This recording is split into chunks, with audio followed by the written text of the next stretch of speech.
எல்லாம் வல்ல இறைவனையும் என் தாய் தந்தையரையும் தாய் தமிழையும் வாழ்த்துகிறேன், வணங்குகிறேன்.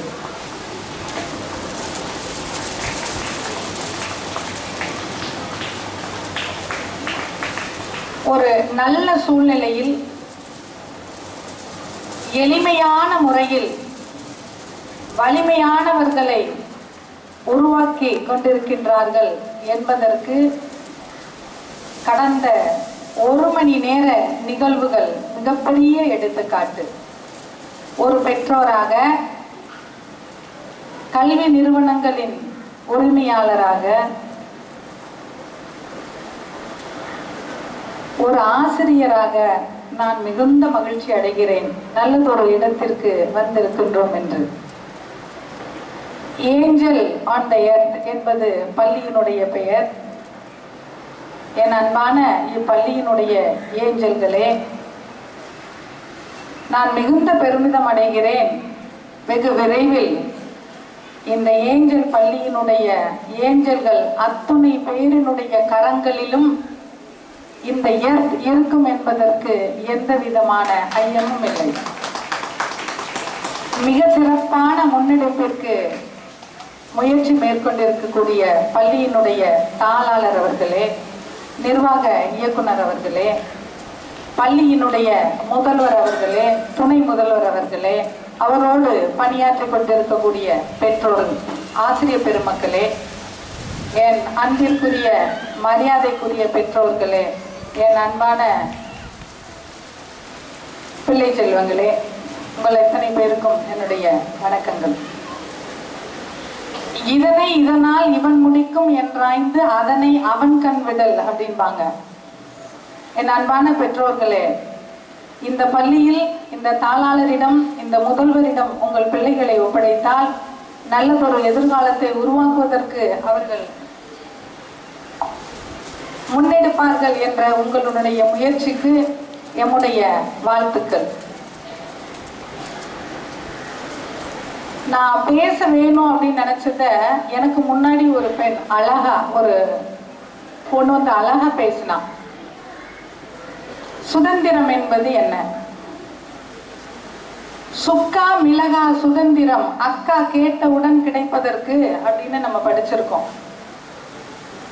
இன்னைக்கு சுதந்திரம் என்பது எது? எதை வேண்டுமானாலும் செய்து விடலாம் என்பது சுதந்திரம் என்றால் அது நமக்கு வேண்டாம். திண்ணிய நெஞ்சம் வேண்டும், எண்ணியதை எண்ணியவாறு செய்வதற்கு என்று கூறினாலும் கூட எண்ணியதை எண்ணியவாறு என்னும் இடத்தில் தான் நாம் சற்று நிதானிக்க வேண்டும். யாரையும் துன்புறுத்தாமல், யாருடைய கண்களில் இருந்தும் கண்ணீர் வராமல் நாம் செய்கின்ற அத்துணை நற்செயல்களுமே நமக்கு கிடைத்த நற்சுதந்திரம். என் அன்பான குழந்தை செல்வங்களே, ட்ரில் வந்துட்டு இருக்கும்போது அந்த ட்ரம்மை வந்து ட்ரில் பண்ணவன் லெஃப்ட் ரைட் லெஃப்ட், அது வந்து பிஇடி அவனுக்கு கொடுத்த இன்ஸ்ட்ரக்ஷன். அதையும் மீறி அவனுடைய உடல் அந்த ஒரு கேப்புக்காக ஒரு லெஃப்ட் அப்படின்ற ஒரு கவுண்டை சொன்னுச்சு. நானும் உடற்கல்வியாளர் தான் பேசிக்கலி, அப்புறம்தான் தொழிலதிபர். அந்த மாணவன் அந்த ட்ரம்மை இசைக்கும் போது 4வது கவுண்ட் அவனோட உடம்பு சொன்னுச்சு. ஆக அந்த அளவிற்கு உடலும் உள்ளமும் சேர்ந்து ஒன்றை மற்றவர்களுடைய நலனுக்காக செய்ய முடியும்னா அதுதான் சுதந்திரம். பெண்களை போற்றுகின்ற இடத்தில் நாம் இருக்கிறோம் என்றால் உண்மையில் நாம் சுதந்திரம் அடைந்து விட்டோம். அந்த பெண் மிக அழகா சொன்னா, மதுக்கடைகளை மூட மறந்து விட்டோம், ஆனால் பெண்களுக்கு இருக்கின்ற இயற்கை உபாதையை நாம் வெட்கப்படுகிறோம் என்று. இந்த மாதிரி நம்ம நிறைய சொல்லிக்கிட்டே போலாம்.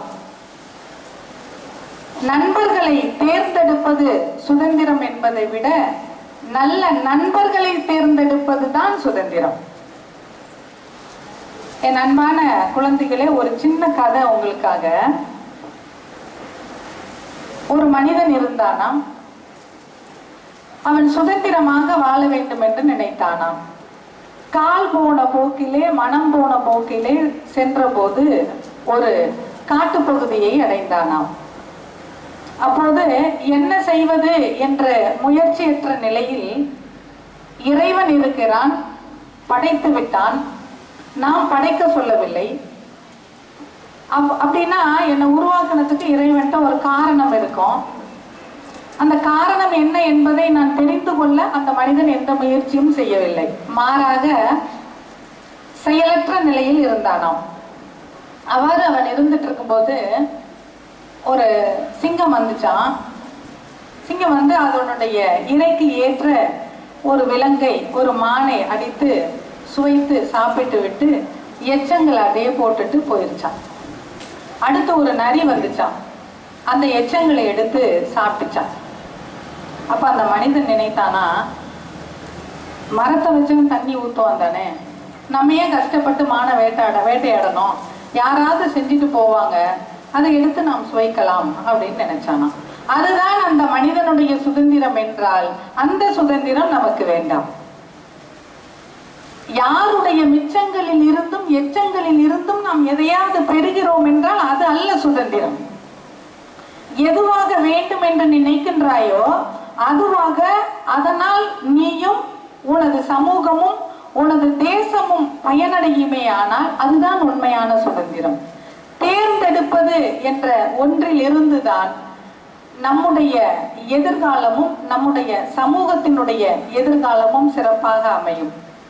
அதே போல என் அன்பான பெற்றோர்களே, மற்ற பள்ளிகளை விட இந்த பள்ளியில் ஒரு வித்தியாசத்தை நான் கண்டேன். மாணவர்கள் வந்து ட்ரில் பண்ணிட்டு இருந்தாங்க. அப்போ தேசிய கொடி கீழே விழுந்தது. ஒரு தாய் ஓடி சென்று அந்த தேசிய கொடியை எடுத்தார்கள். அந்த தாய்க்கு என்னுடைய மனமார்ந்த வாழ்த்துக்கள். என் அன்பான பெற்றோர்களே, குழந்தைகளே, நமது தேசிய கொடிக்காக இரத்தம் சிந்தியவர்கள் பல்வேறு பல தலைமுறைகளை தாண்டிதான் நாம் இந்த சுதந்திரத்தை பெற்றோம். அதற்கு ஒரு மிகப்பெரிய எடுத்துக்காட்டு திருப்பூர் குமரன் அவர்கள். அவரையெல்லாம் நாம் இந்த நேரத்திலே நினைவு கூற வேண்டும். 9 பேர் சென்று வெள்ளையர்களுக்கு எதிராக போராடி கொண்டிருக்கிறார்கள். கையிலே நமது தேசிய கொடி இருக்கிறது. அங்கு வந்த காவலர்கள் அவர்களை எவ்வளவு மோசமாக தாக்க வேண்டுமோ அவ்வளவு மோசமாக தாக்குகிறார்கள். அங்கிருந்தவர்கள் அந்த கொடியை போட்டுவிட்டு ஓட்டம் எடுக்கிறார்கள். திருப்பூர் குமரன் மட்டும் கடைசி வரை கொடியை போடவே இல்லை. சிறு வயதுக்காரர் அவர். அப்போது ஒரு காவலர் ஓடி வந்து அடித்ததோடு மட்டுமல்லாமல் மிக பலமாக தாக்கும் போது அவர் தலையில் பட்டு மூளை சிதறுகிறது.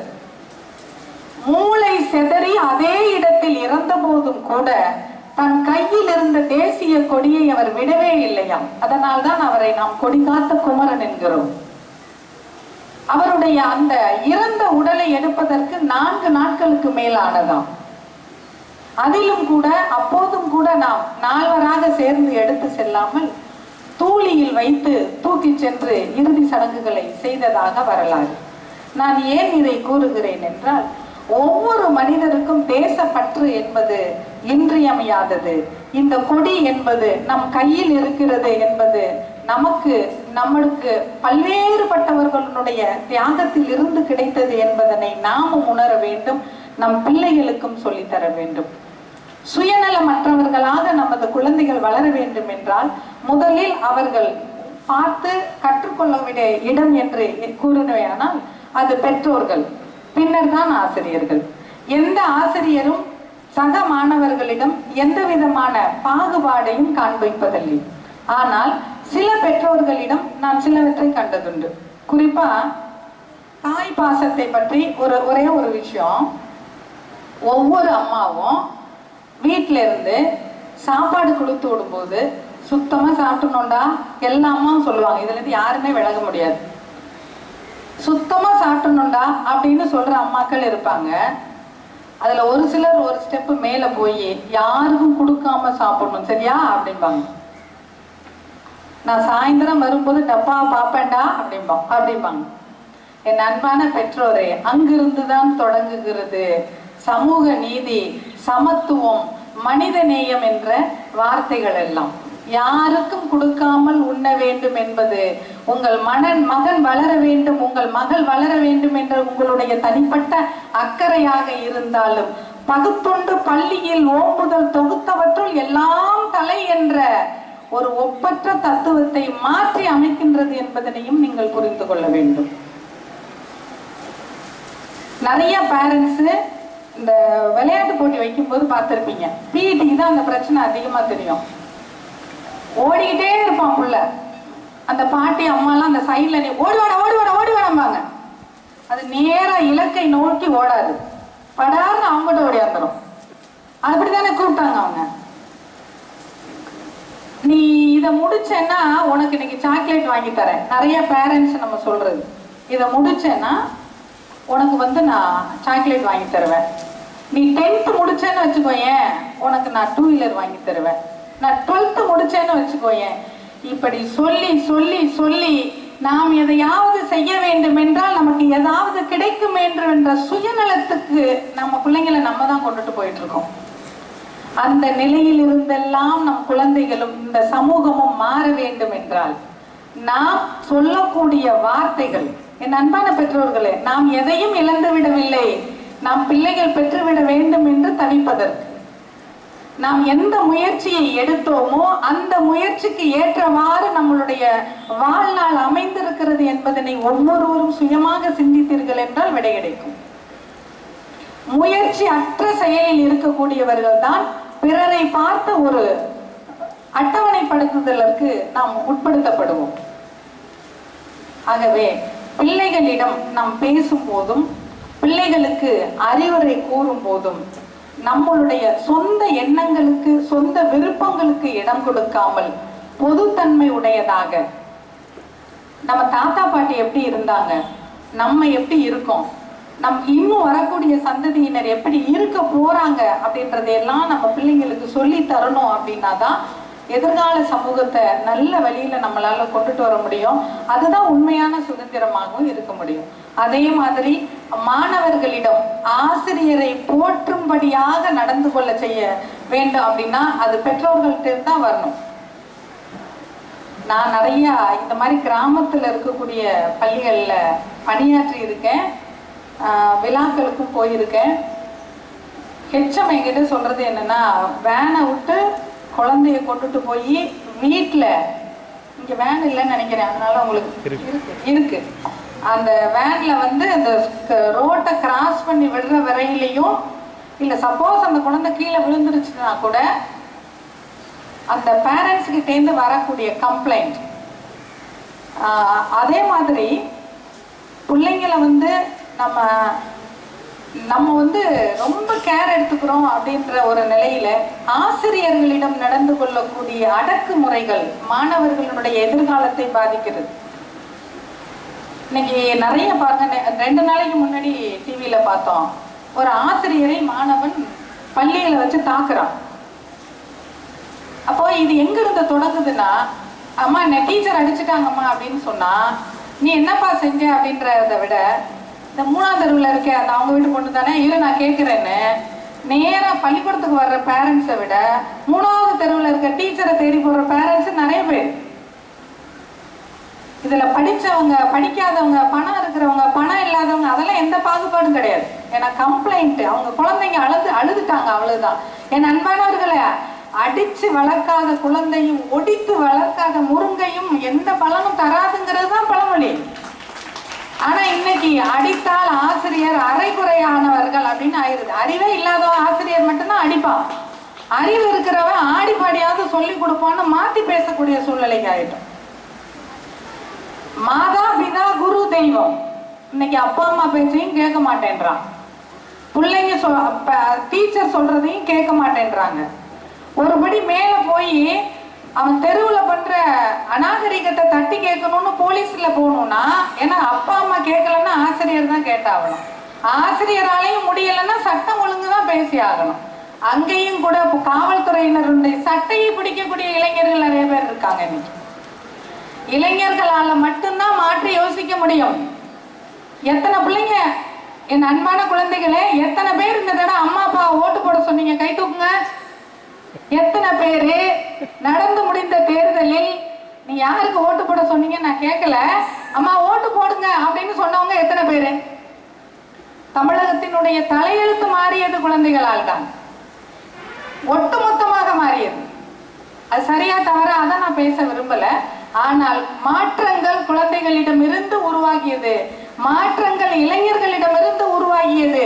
அந்த மாற்றங்கள் ஏற்றமானதாக இருக்க வேண்டும் என்றால், சீற்றமுடையதாக இருக்க வேண்டும் என்றால் புத்தகங்களை அதிகமாக வாசிக்க பழக வேண்டும்.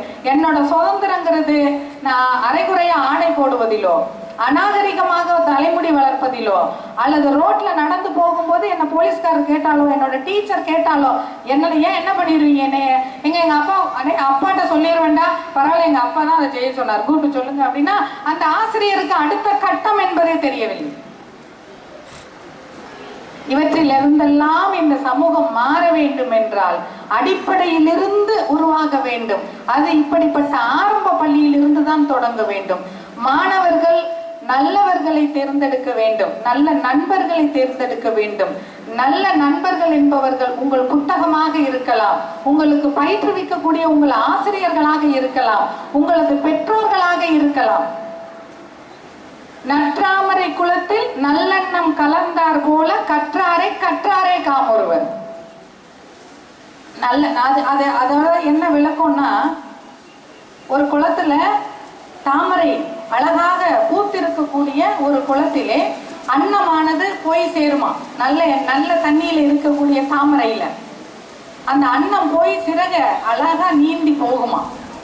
நல்ல தண்ணியில தான் அந்த தாமரை மலரும். அழகான அந்த தாமரை மலர்ந்திருக்க இடத்தில் தான் தூய்மையான அந்த அன்னப்பறவை சென்று அடையும். அதுபோல கற்றவர்களை, கற்றனா எல்லாம் படிச்சவங்க அப்படின்னு மட்டும் பொருள் கொள்ள முடியாது, அனுபவம் வாய்ந்தவர்களை, நல்ல எண்ணம் உள்ளவர்களை, நல்ல சிந்தனை உள்ளவர்களை, அதே ஒத்த குணமுடையவர்கள் சென்று சேருவார்கள் என்பது அதனுடைய பொருள்.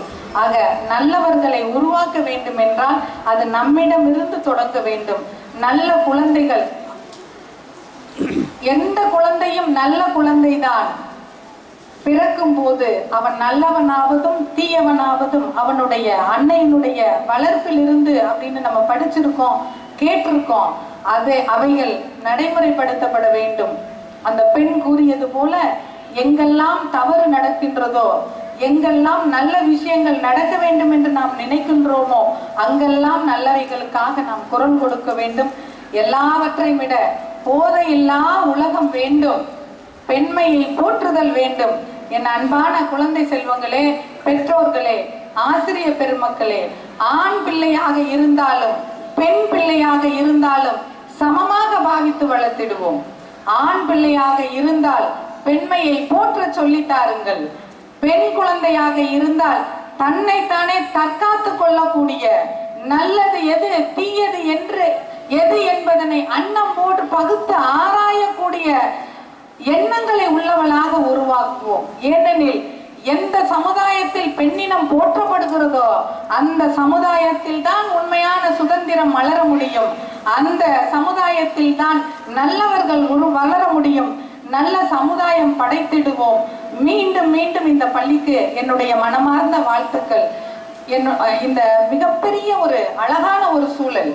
ஏன்னா இன்னைக்கு டவுன்ல இருக்கக்கூடிய லட்சங்களை கொட்டி கொடுக்கக்கூடிய பள்ளிகளில் இப்படிப்பட்ட அமைப்புகள் இல்லை. அதனால நான் ஒரு உளவியலாளர் என்ற முறையிலும் சொல்கிறேன், பள்ளிக்கு குழந்தைகள் வந்தால் பாடத்தை மட்டும் படித்துவிட்டு சென்று விடக்கூடாது. உடற்கல்வி என்பது முக்கியமானது. ஆனா பல பள்ளிகள்ல கிரவுண்டே கிடையாது. ஆனால் அவர்களை தேடிதான் நம்ம போய் சேர்க்கிறோம். இப்ப நம்ம இங்க பார்த்த ஒரு 300-400 பிள்ளைங்க இருப்பாங்க. அத்தனை பிள்ளைகளும் ஏதோ ஒரு வகையில் இங்க ஏதாவது ஒரு ஆக்டிவிட்டிஸ்ல இன்வால்வ் ஆகியிருக்காங்க. இப்படிப்பட்ட வாய்ப்புகள் அவர்கள் மனதிற்குள்ளாக இருக்கக்கூடிய ஒரு சோர்வு இருக்கும். எல்லா இது நம்மளால முடியுமா அப்படின்ற எண்ணம் இருக்கும். அந்த எண்ணம் எல்லாம் போக வேண்டும் என்றால் இப்படிப்பட்ட ஆரம்ப பள்ளிக்கூடங்களில் அனைத்து வகையான வாய்ப்புகளும் அந்த மாணவர்களுக்கு உருவாக்கி தர வேண்டிய சூழ்நிலை வேண்டும். அந்த சூழல் இந்த பள்ளியில் இருக்கிறது. மென்மேலும் இந்த பள்ளி வளர வேண்டும். வாய்ப்பிற்கு நன்றி கூறி விடைபெறுகிறேன். நன்றி, வணக்கம்.